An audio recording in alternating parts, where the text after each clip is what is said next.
El mero, monarca de los arrecifes y tesoro de la acuicultura moderna. Majestuoso y enigmático, el mero es considerado el auténtico rey de los arrecifes. Su presencia imponente no solo marca el equilibrio de los ecosistemas de coral, sino que también lo convierte en una pieza clave de la biodiversidad marina mundial. Esta especie, capaz de cambiar de sexo una vez en su vida, combina fuerza, adaptabilidad y un valor económico que impulsa una industria de miles de millones de dólares al año. Pero, ¿cómo es posible cultivar hasta 500.000 de toneladas de mero cada año para abastecer a los mercados internacionales? El viaje de este tesoro marino comienza en tranquilos estanques costeros, donde cada ejemplar se cría pacientemente en aguas saladas y cristalinas, siguiendo el ritmo de las mareas. Allí, bajo condiciones controladas, el mero crece protegido hasta alcanzar un tamaño que le permite ser trasladado a instalaciones más amplias. Desde ese punto, comienza una transformación que lo llevará, a través de modernas líneas de procesamiento, a convertirse en brillantes filetes listos para viajar por el mundo y adornar las mesas más exigentes. La capital del mero y su mercado global. China lidera la producción mundial con más del 60% del suministro global, mientras que Estados Unidos se posiciona como uno de los mayores consumidores, invirtiendo cientos de millones de dólares cada año en mero vivo y en conserva. Este oro del mar seduce tanto a restaurantes de lujo como a hogares comunes, gracias a su sabor inigualable, su carne firme y su valor nutritivo. En comparación con el atún, es entre un 20 y 30% más accesible, pero ofrece el doble de contenido en ácidos grasos omega 3, además de tener menos grasa y apenas una cuarta parte del mercurio presente en otros grandes peces. Un fenómeno natural único. Más allá de sus cualidades culinarias, el mero guarda un secreto fascinante: es un hermafrodita secuencial. Al llegar a cierta edad o tamaño, puede cambiar de macho a hembra, transformando por completo su sistema reproductivo, sus hormonas, su color y su comportamiento. Este mecanismo natural asegura la sostenibilidad de la especie y la convierte en un candidato ideal para la acuicultura. Cría y alimentación controlada. Gracias a su adaptabilidad, los meros pueden desarrollarse en sistemas cerrados bajo techo, en tanques de cemento o compuestos, con control total de temperatura e iluminación. El agua de mar utilizada se somete a filtración mecánica, tratamientos biológicos y esterilización ultravioleta para eliminar impurezas y patógenos. Los ejemplares juveniles son alimentados con pellets ricos en proteínas, ajustados a su tamaño y administrados en varias comidas diarias para favorecer su crecimiento y resistencia. Cuando alcanzan el tamaño adecuado, se trasladan a estanques al aire libre o jaulas marinas. Estos espacios amplios, con flujo constante de agua rica en oxígeno y salinidad estable, permiten que los peces desarrollen una carne tan firme y sabrosa como la de los meros capturados en estado salvaje. La dieta en esta etapa se basa en fórmulas peletizadas elaboradas con harina y aceite de pescado, harina de calamar, vitaminas y minerales, administradas mediante sistemas automáticos para garantizar una alimentación uniforme. La cosecha. La recolección del mero es un proceso meticuloso. En alta mar, las enormes jaulas se cierran gradualmente, guiando a los peces hacia el centro. Cada ejemplar, de entre 20 y 30 kilogramos, es capturado con redes especiales que evitan daños a su piel, preservando su valor comercial. Una vez fuera del agua, se colocan en tanques enriquecidos con oxígeno para reducir el estrés antes de ser transportados a tierra firme. La cosecha representa la culminación de más de 2 años de cultivo controlado, supervisión constante y precisión tecnológica. Cada lote es el resultado de una coordinación perfecta entre técnicas modernas de acuicultura y la experiencia de pescadores especializados. El procesamiento, tecnología y artesanía. En la planta de procesamiento, los meros pasan por un lavado de alta presión con agua fría desde múltiples ángulos para eliminar cualquier impureza. Los ejemplares de mayor tamaño, que pueden alcanzar entre 30 y 50 kilogramos, requieren un tratamiento especial. Su carne es tan apreciada que solo manos expertas pueden filetearlos con precisión, evitando desperdicios y manteniendo la integridad de su textura. En comparación con otras especies, el mero tiene pocas espinas y de pequeño tamaño, pero para cumplir con los estándares de mercados como Japón o Europa, cada filete se revisa bajo luz intensa y se retiran manualmente todos los huesos. Luego, la carne se enjuaga, se clasifica según color y firmeza, y se congela mediante sistemas IQF, que preservan su estructura natural en cuestión de minutos. El glaseado, que consiste en sumergir el filete en agua fría pura para formar una fina capa de hielo, protege contra la oxidación y las quemaduras por congelación. Después, los filetes se envasan al vacío, se etiquetan con códigos de trazabilidad y se almacenan en frío hasta su envío a mercados nacionales e internacionales. Un tesoro gastronómico y nutricional. El mero destaca por su carne blanca, firme y delicada, con un sabor limpio, ligeramente dulce y sin notas ásperas. Es un ingrediente versátil que se adapta a diversas cocinas sin perder su identidad. A nivel nutricional, ofrece proteínas de alta calidad, omega 3, vitaminas del grupo B y minerales como potasio, calcio y fósforo, favoreciendo la salud cardiovascular, ósea e inmunitaria. Pero más allá de su valor nutricional y su sabor, el mero es un símbolo de dedicación y excelencia. Su lento crecimiento y su necesidad de ambientes prístinos hacen que cada ejemplar sea el resultado de años de esfuerzo humano, tecnología de vanguardia y respeto por el mar. Un filete de mero no es solo alimento, es el final de un viaje donde la ciencia, la tradición y la naturaleza convergen para llevar a la mesa un auténtico regalo del océano. El atún rojo, leyenda viva del océano. En el reino del atún, el atún rojo se alza como un verdadero monarca de los mares. Su fama no es casualidad, con un cuerpo hidrodinámico en forma de torpedo, puede alcanzar velocidades de hasta 70 km por hora, solo superadas por depredadores marinos como el marlín y el pez espada. A esta velocidad se suma una resistencia extraordinaria que le permite atravesar los vastos océanos Atlántico y Pacífico, recorriendo miles de kilómetros sin descanso. Bajo su piel plateada y esos músculos poderosos, se esconde una carne roja intensa, rica en mioglobina, considerada el equivalente marino de la carne wagyu. Cada corte es evaluado por su contenido de grasa, siendo el otoro, la panza mantecosa que literalmente se derrite en la boca, el más codiciado, capaz de alcanzar precios de cientos de dólares por una sola rebanada de sashimi. Japón lidera el consumo mundial de atún rojo, absorbiendo más del 80% de la demanda global. España, Estados Unidos, México y Australia desempeñan un papel esencial en su captura y engorde, conformando un negocio que, a pesar de que el atún rojo representa menos del 1% de la pesca total de atún, genera entre 2 y 3 mil millones de dólares anuales. Esto lo convierte en la joya indiscutible de la industria de productos del mar de alta gama.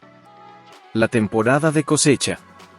Cada junio, cuando las aguas costeras se calientan y las corrientes cambian, comienza una de las épocas más intensas del año para las flotas pesqueras, la temporada de captura del atún rojo. El éxito depende de comprender a la perfección sus patrones migratorios y las condiciones que favorecen su presencia. Prefiere aguas profundas con temperaturas de entre 18 grados centígrados y 22 grados centígrados, ricas en oxígeno y abundantes en presas como sardinas, arenques y calamares. Las primeras y últimas horas del día, durante el amanecer y el atardecer, son las más propicias para su pesca, ya que es cuando los cardúmenes ascienden a la superficie y se alimentan con más voracidad. El reto de localizarlo. Localizar a estos gigantes no es tarea sencilla. Su velocidad, su capacidad de sumergirse en capas profundas y su comportamiento impredecible los convierten en un desafío. Por eso, los pescadores combinan métodos ancestrales, como interpretar corrientes y observar aves marinas que se lanzan en picada sobre bancos de peces, con tecnología moderna, como sistemas de sonar de alta precisión capaces de detectar movimientos en las profundidades.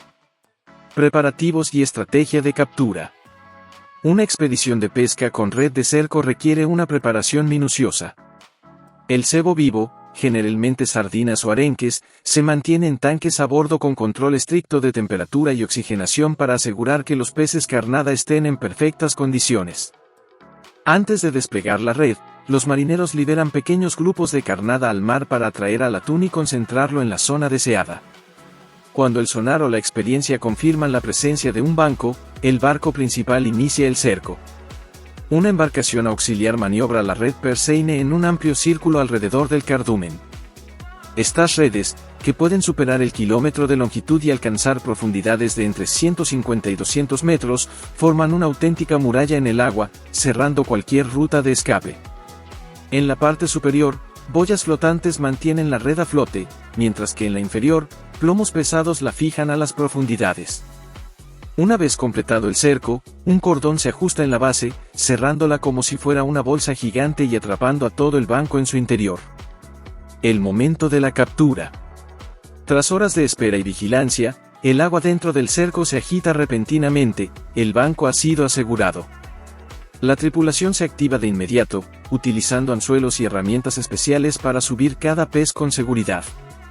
Los ejemplares más pequeños pueden ser izados por una sola persona, pero los gigantes de 200 a 300 kilos requieren la fuerza y coordinación de al menos 2 pescadores trabajando al unísono. En los casos en que el pez es demasiado grande para ser subido de forma convencional, se lo maniobra junto al casco y se emplea un arpón especializado para asegurar un golpe preciso en la parte trasera, una técnica que inmoviliza al animal sin dañar su carne, preservando así el valor de este recurso marino tan preciado. La carne del vientre del atún, la más preciada para sashimi, se protege cuidadosamente durante todo el proceso de captura. Cada traslado se realiza con extrema precaución para garantizar que la calidad comercial se mantenga intacta. En algunas regiones, los pescadores emplean herramientas mecánicas, como grúas o poleas, para elevar los ejemplares directamente al barco, minimizando el riesgo de daños durante el transporte. Una vez concluida la intensa batalla en el mar, las aguas vuelven a la calma, y el barco prosigue su viaje con la cubierta repleta de valiosos ejemplares. Otro método común para capturar al atún rojo es la pesca con palangre, que consiste en desplegar una línea principal que se extiende por varios kilómetros, con cientos o incluso miles de anzuelos cebados a lo largo de su longitud. Cada anzuelo se coloca a la profundidad óptima para interceptar los bancos de atún en sus zonas de caza natural. Para esta técnica se utiliza cebo vivo que nade de manera realista, incitando al pez a morder por sí mismo. Sardinas, caballas y anchoas se enganchan cuidadosamente, preservando su movimiento natural. Solo en ausencia de cebo vivo se recurre a opciones congeladas o artificiales. Una vez detectado un banco, los pescadores comienzan a soltar la línea principal, cargada de ramales con peces vivos, colocándolos entre 50 y 200 metros de profundidad, donde el atún rojo suele alimentarse. Todo el proceso se ejecuta con rapidez y precisión, como una emboscada planificada en las profundidades del océano. Tras varias horas o medio día de espera, la tripulación regresa para recoger la línea. Si la operación ha sido exitosa, los anzuelos traerán enormes atunes de aleta azul, cada uno con un peso que puede superar los cientos de kilos, brillando con un tono plateado bajo la luz del sol.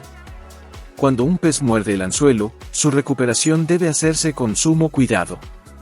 Un movimiento brusco podría asustar al atún, provocar sacudidas violentas, pérdida del anzuelo o rotura de la línea. Al emerger del agua, los pescadores aseguran el animal con precisión, usando un arpón sobre la parte superior del cuerpo o a través de las branquias, evitando el vientre, donde se encuentra la carne más valiosa. Luego, el equipo trabaja de manera coordinada para elevar al ejemplar a bordo. Inmediatamente comienza el proceso de conservación, se cortan las branquias y se extraen los órganos internos para disminuir la temperatura corporal y prevenir el crecimiento bacteriano. Seguidamente, se introduce hielo picado dentro de la cavidad y se cubre todo el cuerpo con una gruesa capa de hielo encubierta. Este enfriamiento inmediato es clave para mantener la frescura, el color vibrante y la calidad superior del pescado hasta que llegue a los chefs más exigentes del mundo. En Japón, los atunes rojos suelen transportarse directamente a mercados de renombre, como Toyosu. Allí, desde los barcos hasta los suelos fríos de hormigón, cada ejemplar es cuidadosamente etiquetado con códigos de identificación y trazabilidad antes de ser subastado. Dependiendo de su tamaño, color de pulpa y contenido de grasa, un atún de alta calidad puede alcanzar precios desde decenas de miles hasta cientos de miles de dólares. Después de la subasta, los ejemplares se trasladan a las zonas de procesamiento del mercado. La preparación del atún no es solo una tarea técnica, sino un verdadero arte que requiere precisión y un profundo conocimiento de la anatomía del pez. Primero se corta la cola para inspeccionar la calidad de la carne, luego se retira la cabeza y las branquias, y finalmente el cuerpo se divide en 4 partes principales, cada una lista para continuar su camino hacia las manos de los artesanos y chefs especializados. El atún rojo es una de las joyas más preciadas del océano, y su división en secciones principales es un arte en sí mismo. Cada ejemplar se separa en 2 lomos traseros y 2 lomos de vientre, siendo los lomos del vientre, conocidos como otoro, los más codiciados por los chefs y gourmets de todo el mundo. Su alta concentración de grasa intramuscular le confiere una textura aterciopelada y un sabor inigualable, que se deshace en la boca con un delicado equilibrio entre riqueza y suavidad. Los cortes posteriores, aunque menos grasos, requieren una precisión extrema, se eliminan piel, tendones y el exceso de grasa, dejando solo filetes que parecen diseñados para sashimi de alta gama. En subastas especializadas de Japón, el precio de un toro puede llegar a los $300 por kilogramo, y en restaurantes de lujo, una porción puede superar los $50, dependiendo de la rareza del pescado y la calidad del corte. El comercio del atún rojo no se limita a la venta directa, gran parte se congela inmediatamente a bordo de los buques pesqueros para cumplir con la enorme demanda mundial. Estos barcos funcionan como auténticas plantas de procesamiento móviles. Equipados con congeladores ultrabajos que mantienen la carne a temperaturas inferiores a -60 grados centígrados, garantizan que el producto llegue en condiciones óptimas a mercados lejanos. Cada pez, al llegar al puerto, es cuidadosamente enganchado a cables y levantado hasta la orilla, evitando cualquier daño que pudiera comprometer su calidad. Desde allí, se transporta a camiones refrigerados especializados en ultracongelación, en un proceso continuo que protege cada filete desde el mar hasta la mesa. En la planta de procesamiento, los atunes se transfieren directamente al almacenamiento de congelación profunda, donde permanecerán hasta que comience la manipulación. Aquí, cada etapa está diseñada para maximizar la precisión y la higiene. Con montacargas especializados, las cajas de atún se trasladan a la zona de corte, donde trabajadores entrenados separan con extrema atención los cortes más valiosos. La zona de corte bruto cuenta con sierras de cinta industriales sobre mesas metálicas reforzadas, capaces de dividir peces de cientos de kilogramos con exactitud milimétrica. Primero se retira la cabeza, principalmente hueso con poca carne, que luego se trocea para distintos usos industriales. A continuación, un corte longitudinal desde la cabeza hasta la cola separa el pescado a lo largo de la espina dorsal en dos mitades simétricas. Las secciones cercanas a las branquias, más sanguinolentas, se descartan para mantener la limpieza y la calidad de la carne. Antes de comenzar el fileteado, cada mitad pasa por un molinillo industrial que elimina sangre seca, grasa congelada e incluso el hielo superficial que se forma durante la ultracongelación. Esta preparación permite cortes de sashimi perfectamente uniformes, donde la textura y el color de la carne se mantienen intactos. Cada mitad se divide en 4 lomos principales y, posteriormente, en bloques rectangulares estandarizados, listos para empaquetar y clasificar según las especificaciones de exportación. La precisión es crucial, incluso unos pocos milímetros de error pueden reducir considerablemente el valor de la carne, especialmente en los mercados más exigentes. Sin embargo, el atún rojo no solo es un tesoro gastronómico, sino también una especie en peligro. Desde la antigua cacería en alta mar hasta las modernas operaciones de pesca industrial, la sobreexplotación ha reducido drásticamente sus poblaciones. El atún rojo del sur, en particular, ha sido catalogado como crítico en peligro de extinción.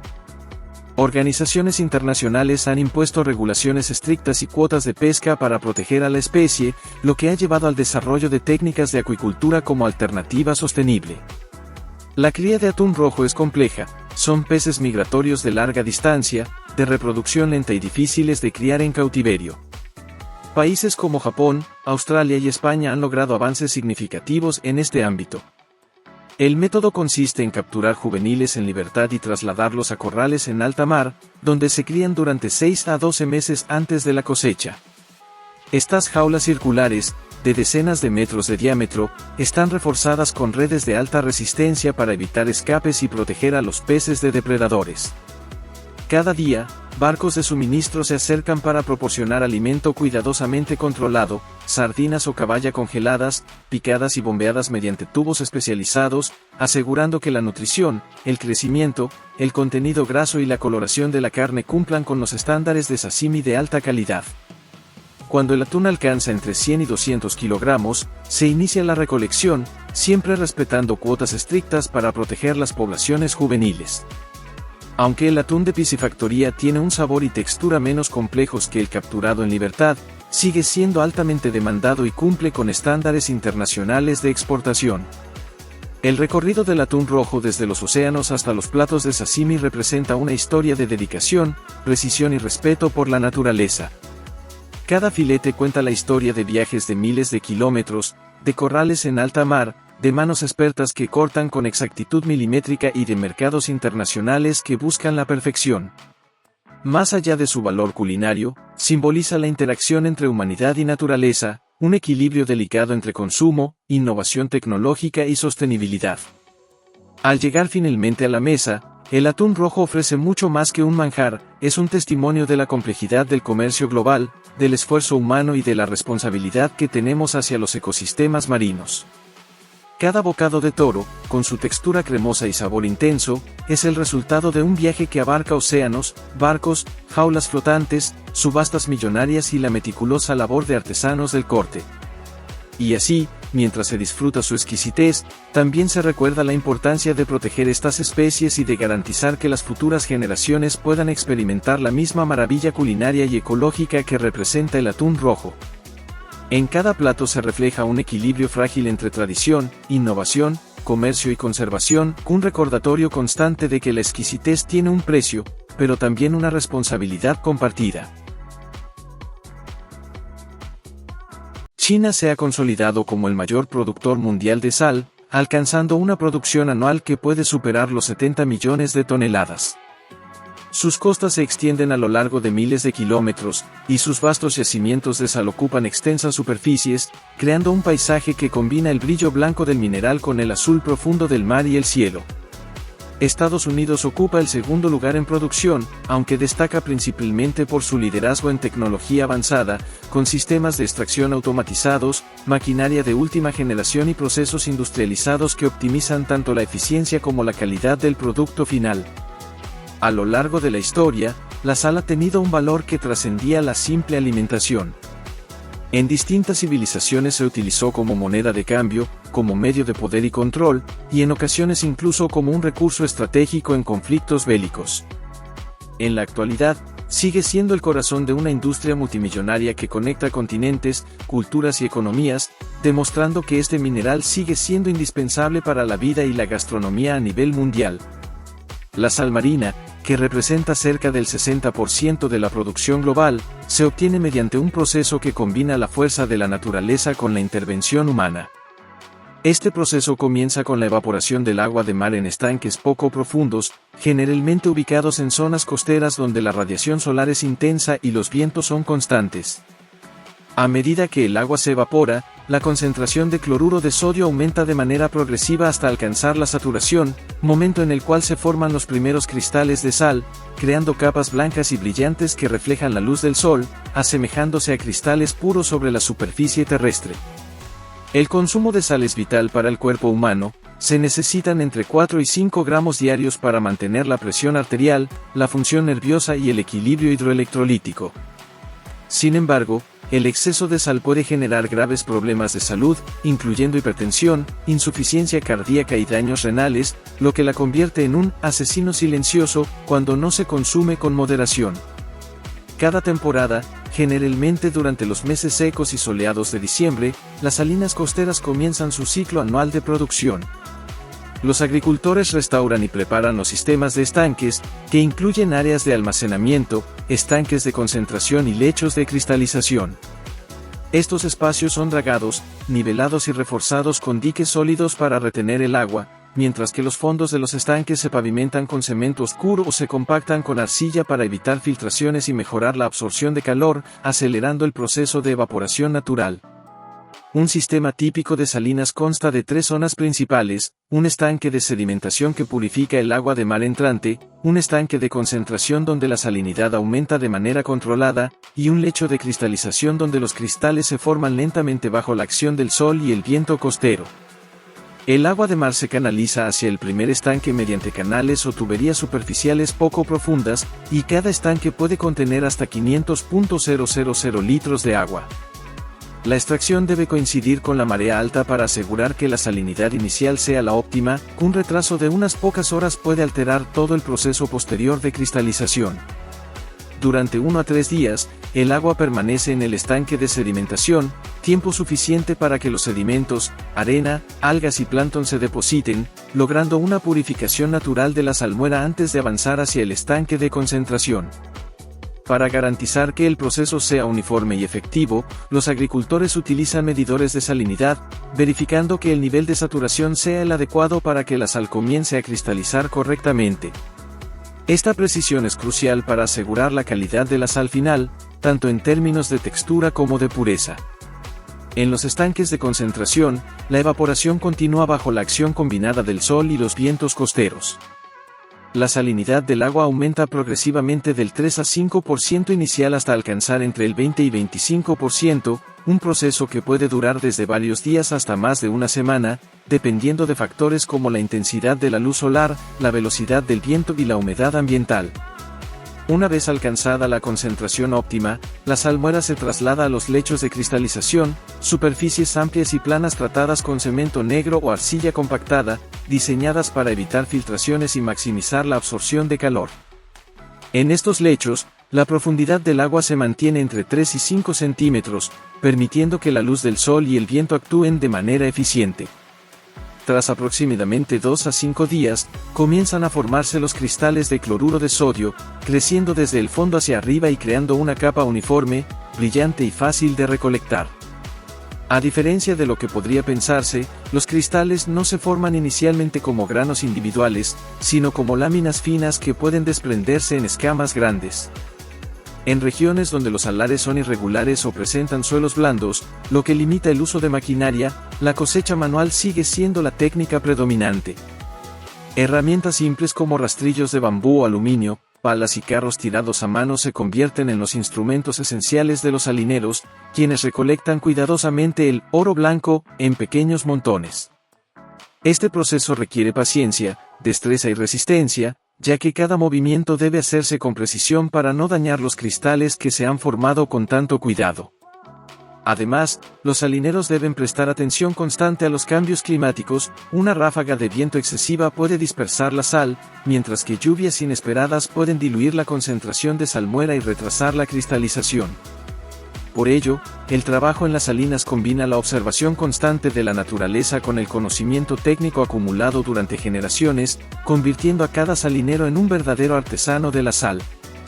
El paisaje de las salinas, con su contraste de estanques azulados y superficies blancas como nieve, es un reflejo del delicado equilibrio entre la naturaleza y la actividad humana.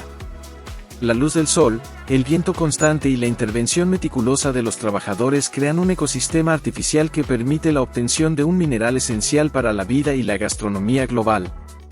La sal, recolectada en montones perfectamente uniformes, luego se transporta para su procesamiento y distribución, formando parte de cadenas de suministro que abarcan desde mercados locales hasta industrias internacionales, demostrando que un recurso tan humilde como la sal puede tener un impacto económico y cultural gigantesco.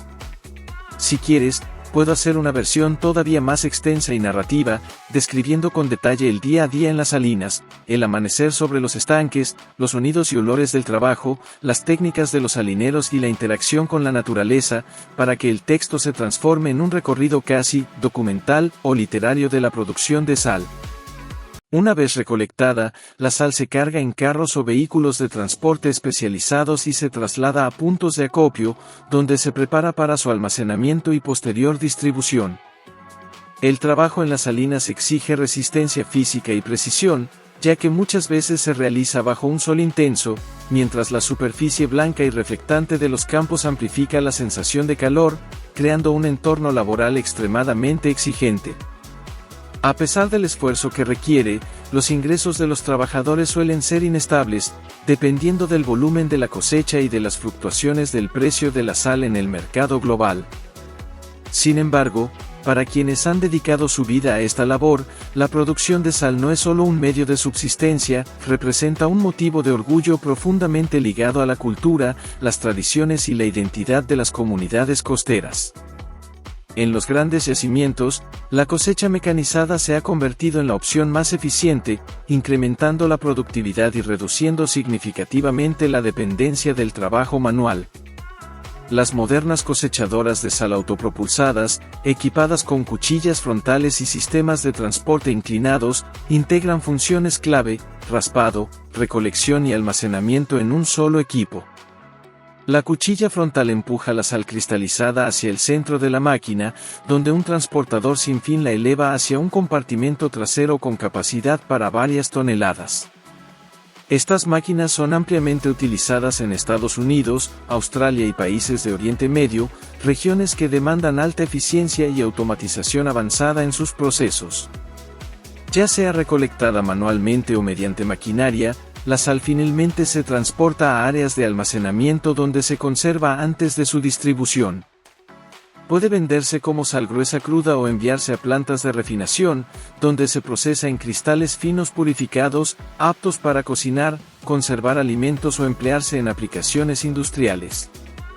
En las plantas de producción de sal cruda, los camiones cargados con sal se vacían en tolvas receptoras conectadas a sistemas transportadores que trasladan el material hacia la línea de procesamiento principal. Allí, los trabajadores realizan una inspección inicial, eliminando impurezas visibles como piedras, conchas o fragmentos de materia orgánica. La sal luego pasa por trituradoras o molinos giratorios que deshacen los terrones y aflojan el material, garantizando un tamaño de grano más uniforme. Posteriormente, se dirige a las áreas de envasado, donde se mide, se pesa y se coloca en bolsas de tamaño estándar, selladas mediante calor o costuras industriales para evitar la entrada de humedad y facilitar el transporte. Este proceso permite que la sal conserve gran parte de sus minerales naturales, haciéndola ideal no solo para uso alimenticio, sino también para la preservación de alimentos, el tratamiento del agua o aplicaciones industriales como la producción química y la descongelación de carreteras. En las plantas de refinación de sal, la sal cruda se descarga en tolvas de alimentación conectadas a sistemas transportadores automatizados. Primero, la sal se somete a tanques de lavado de múltiples etapas con agua dulce para eliminar limo, arena fina, impurezas disueltas y microorganismos residuales. En instalaciones modernas, se utilizan tamices vibratorios y separadores centrífugos que extraen contaminantes pesados y ligeros sin disolver los valiosos cristales. Tras el lavado, la sal se disuelve en agua caliente o en soluciones concentradas para formar salmuera saturada, que se agita continuamente para asegurar la disolución completa. La salmuera limpia pasa luego por sistemas de filtración multietapa para eliminar iones de calcio, magnesio, metales pesados y cualquier residuo insoluble. Para producir sal blanca pura, la solución se somete a sistemas de cristalización al vacío o evaporadores multiefecto, donde temperatura y presión se controlan estrictamente. La evaporación bajo estas condiciones permite que la sal se recristalice en gránulos finos y uniformes, que luego pasan por centrífugas para eliminar la humedad restante.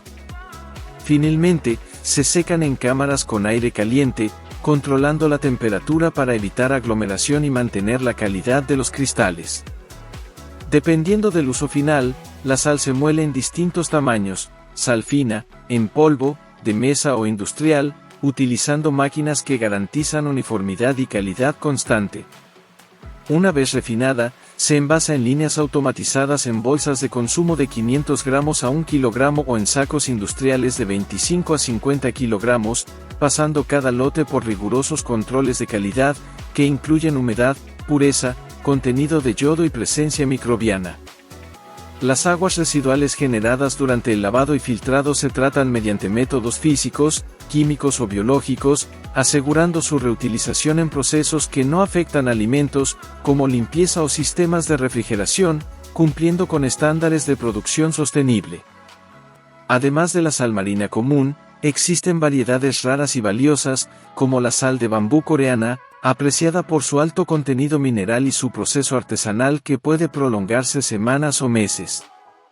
Este tipo de sal comienza con sal marina natural, que se introduce en secciones de bambú fresco selladas con arcilla volcánica y se somete a hornos a temperaturas que superan los 1.300 grados centígrados. El proceso puede repetirse de 3 a 9 veces, dependiendo del grado deseado de la sal, eliminando impurezas y potenciando la reacción química entre la sal, el bambú y la arcilla.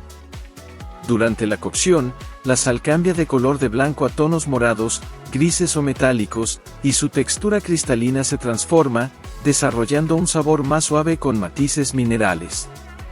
Sorprendentemente, esta sal es altamente alcalina, con un pH de entre 10 y 12, y se cree que ayuda a neutralizar el exceso de ácido en el cuerpo, favorece la digestión, desintoxica el hígado y elimina metales pesados.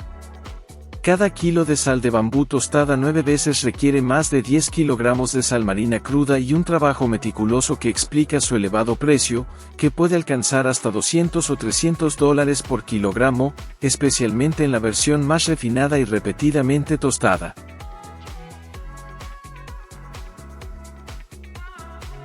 Amigos, imaginen esta mañana serena en una granja lechera situada en el corazón de América. El sol comienza a asomar lentamente por el horizonte, bañando con su luz dorada los campos ondulados que se extienden a lo lejos.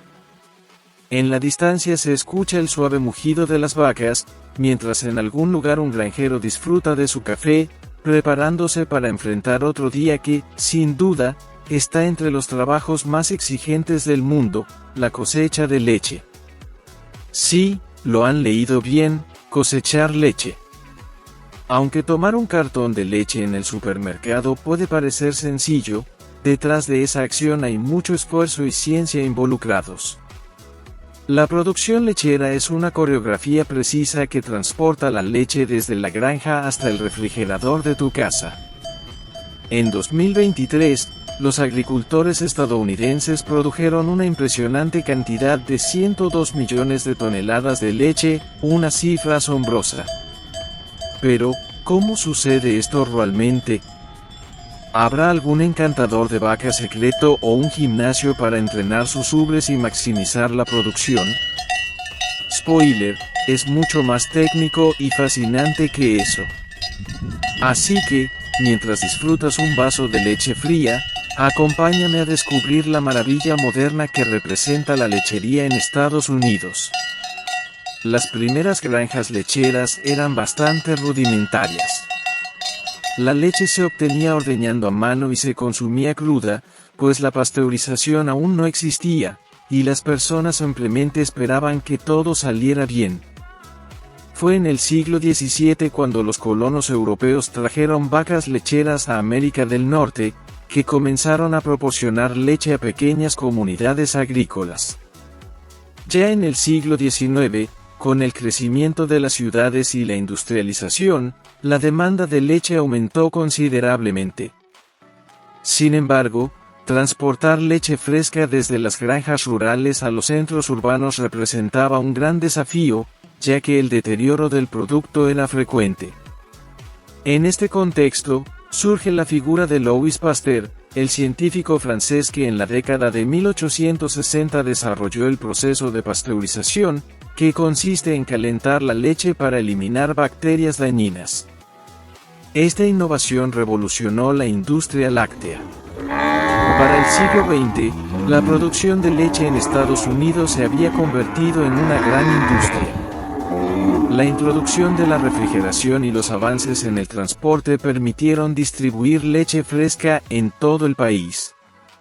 Hoy en día, Estados Unidos es uno de los mayores productores mundiales de leche y los productores han incorporado tecnología avanzada para ordeñar más vacas de forma eficiente. Antes de volver al presente, hablemos de las verdaderas protagonistas, las vacas. No son vacas comunes, sino razas específicas reconocidas por su alta capacidad de producción lechera. La más popular en Estados Unidos es la Holstein, con su característico pelaje blanco y negro, que parece sacado de una caricatura infantil. Estas vacas son verdaderas fábricas de leche, produciendo en promedio de 6 a 7 galones diarios, suficiente para llenar más de 100 vasos de leche. Pero esta producción no es producto de la casualidad.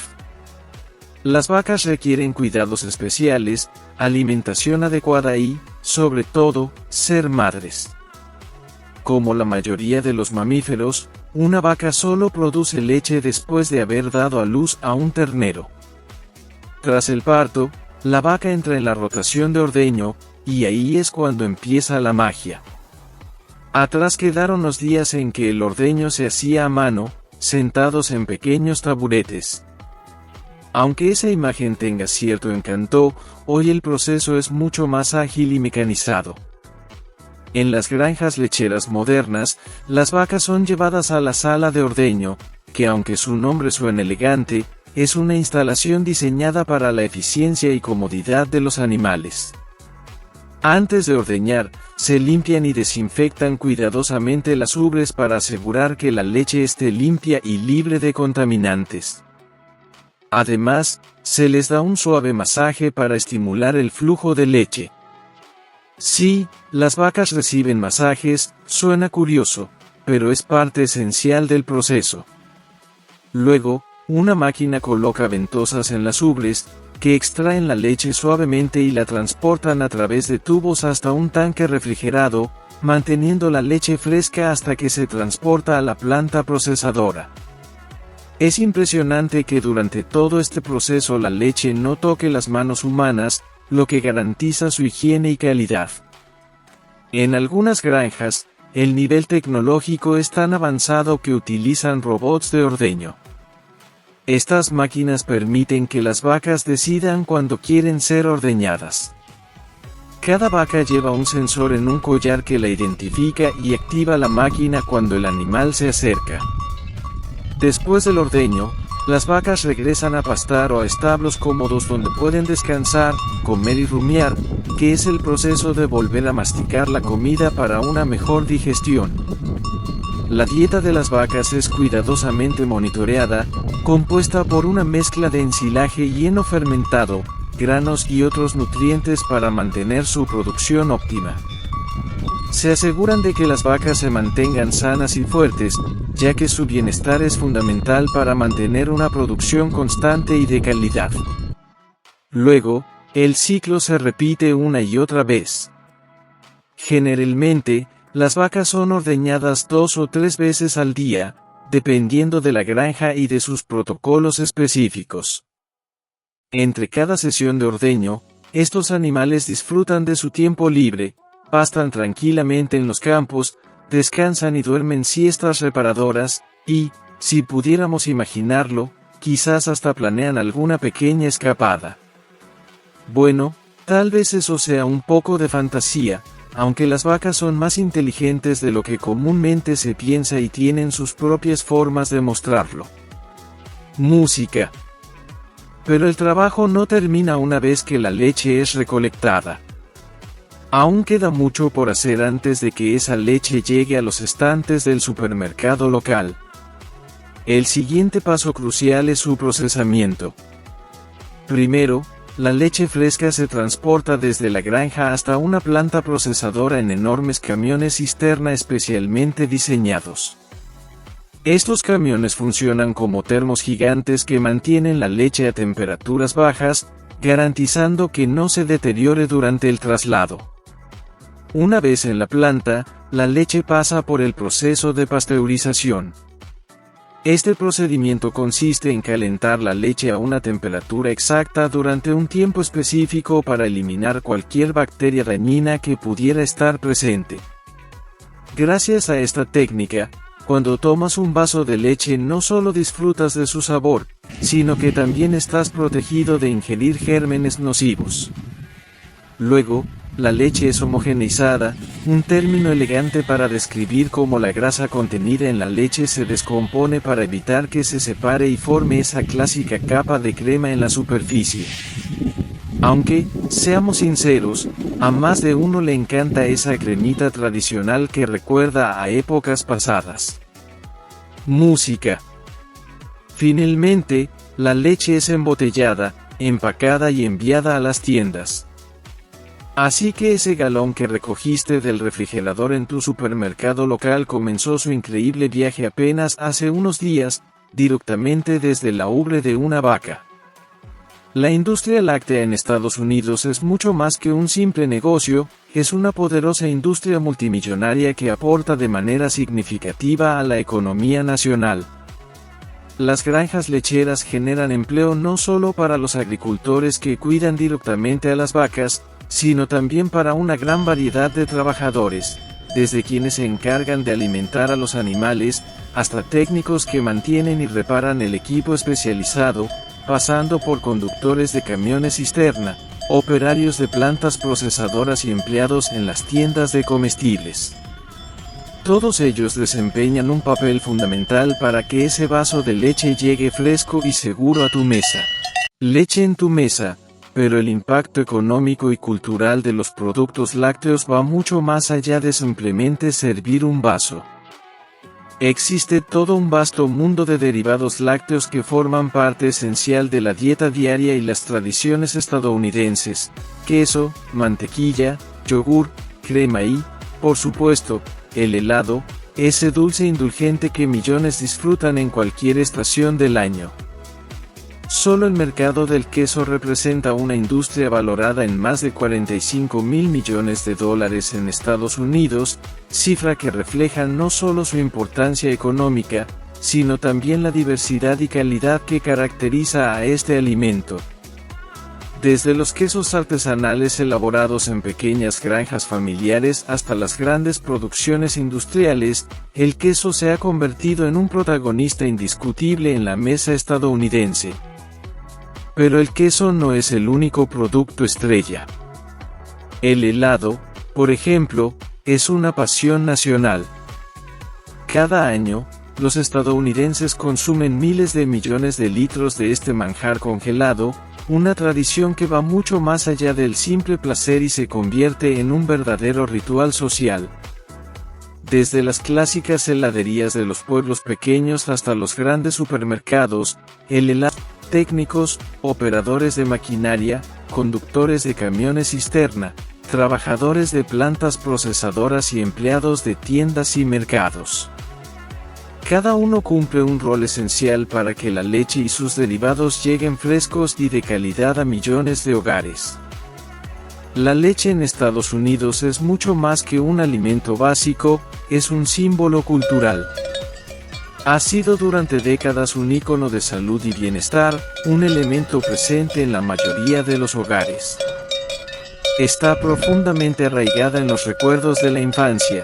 El vaso de leche frío que se vierte sobre el cereal cada mañana, la taza de leche con chocolate que reconforta después de un largo día o la leche que acompaña una galleta recién horneada en la merienda. Estas imágenes forman parte de la identidad estadounidense y evocan sensaciones de calidez, seguridad y familia. Además, la leche está ligada a tradiciones muy específicas y queridas en la cultura estadounidense. La clásica combinación de leche y galletas es un ejemplo emblemático. Ya sea el plato cuidadosamente preparado con un vaso de leche y galletas para Papá Noel la noche de Navidad, o una simple merienda después de la escuela, mojar una galleta en leche fría es un acto sencillo que ha permanecido constante a lo largo del tiempo, un pequeño placer que trasciende generaciones. Y cómo olvidar el batido, ese símbolo de la cultura estadounidense de los años 50, que evoca imágenes de diners, jukeboxes y grupos de adolescentes disfrutando de su rebeldía y camaradería. El batido con su crema batida, cerezas y sabores variados es más que una bebida, es un ícono cultural que ha inspirado canciones, películas y recuerdos imborrables. Así que ahí lo tienen, el viaje fascinante de la leche, desde la ubre de una vaca hasta la mesa de millones de hogares, y todas las formas en que esta simple bebida impacta la economía, la cultura y la vida cotidiana en Estados Unidos. Producir 102 millones de toneladas de leche al año no es tarea sencilla ni casualidad. Es el resultado de un proceso que involucra dedicación, innovación tecnológica y, ¿por qué no?, un poco de magia vaca. La próxima vez que sirvas un vaso de leche, tómate un momento para reflexionar sobre el increíble recorrido que ha hecho para llegar hasta ti. Piensa en los granjeros que cuidan a cada vaca con esmero, en las máquinas sofisticadas que ordeñan y procesan la leche, y en la pasión que impulsa a toda una industria para ofrecer un producto seguro, nutritivo y delicioso. La leche es mucho más que una simple bebida, Es un símbolo de tradición, esfuerzo colectivo y la capacidad humana para conjugar naturaleza y tecnología en beneficio de todos. Así que brindemos por la humilde vaca, por el trabajador incansable que la cuida y por el vaso de leche que nos une y alimenta día tras día.